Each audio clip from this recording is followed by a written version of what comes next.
Hey everybody, welcome back to the channel. You might remember I had a CJ5 a while back that I was gonna start working on, building into a pretty cool rock crawler.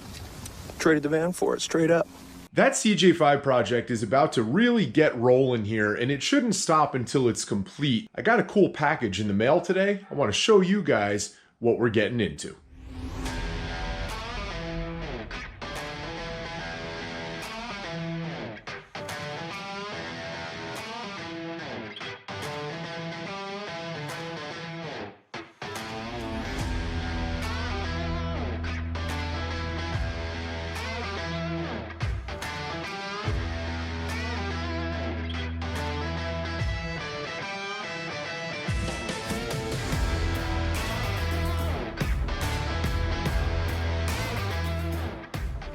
So the last time I did a video on the CJ5, I had taken the body off the frame, new motor in there. Just to refresh everybody's memory here, the motor is a Chevy small block. It's a Chevy 350, the Gen 1. It's a 5.7 liter for those that don't know.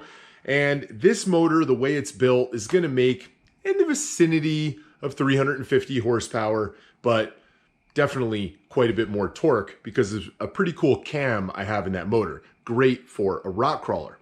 Well, the transmission behind it, okay, is going to be a turbo 350 or a TH 350. That's the technical name. And I'm going to rebuild that right here on this channel very soon. But inside this box, I got a few pretty awesome things that are going to basically allow me to completely rebuild this thing. So let's dive on in. Let's check it out. This transmission came out of a 1970s K5 square body type Chevy truck. It was beat, right? I have no idea what its history was. I have no idea if it even works. I have no idea if it's ever been rebuilt. But it was pretty dirty and disgusting. So I'm assuming it wasn't rebuilt too recently. Well, the transmission pan on that thing is really, really smoked. So I bought this aluminum one from Jegs. It's got a drain plug in it, which is going to be pretty cool, and has some cooling fins on it, which are going to allow that transmission to maybe run a little bit cooler and maybe make it last a little bit longer. So I picked this up. It wasn't all that expensive. Came with a nice rubber gasket. We'll see. I probably won't use it. And obviously all the hardware. Now this is that transmission. One of the cool things about that transmission is there are no computers at all that control it.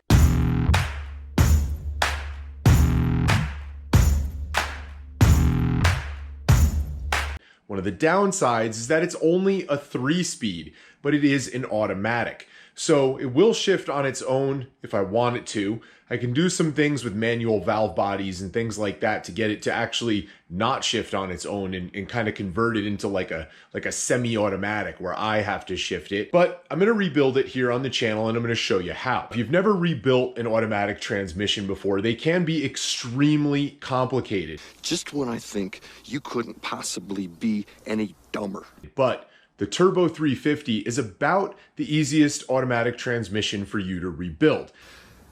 And totally redeem yourself! The next thing, you can't rebuild a transmission without this.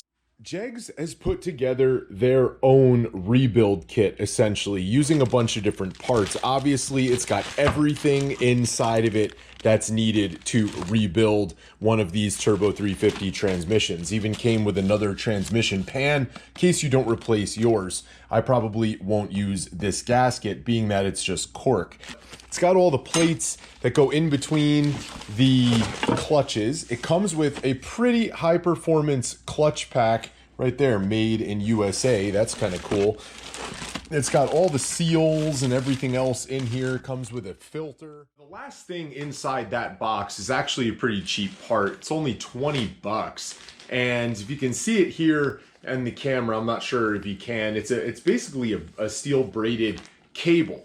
Now this cable is called a Kickdown Cable, and essentially it controls how your transmission is going to downshift, being that there's no computer to tell it what to do. So if you didn't have that Kickdown Cable installed on your transmission and you were driving it down the road and it was in third gear, right? It's top gear, only a 3-speed. When this baby hits 88 miles per hour, you're gonna see some serious... and you went to step on the gas and get it to downshift, it just wouldn't. It would bog down and just basically stay in third gear. Well, that cable basically installs on the passenger side of the transmission, runs up and connects to your throttle linkage so that when you basically step on the gas hard enough, it tells the transmission that it wants you to basically kick down a gear and that it's go time.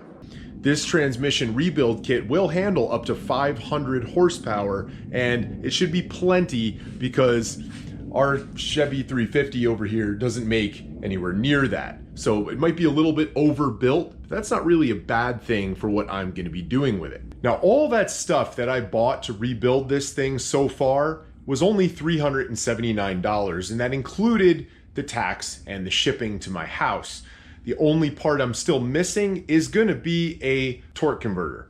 Now, those torque converters depend on your build. Usually you want to match them to your cam, so depending upon how crazy you go, they can be kind of expensive, but one can generally be had for about 300 bucks for this kind of transmission.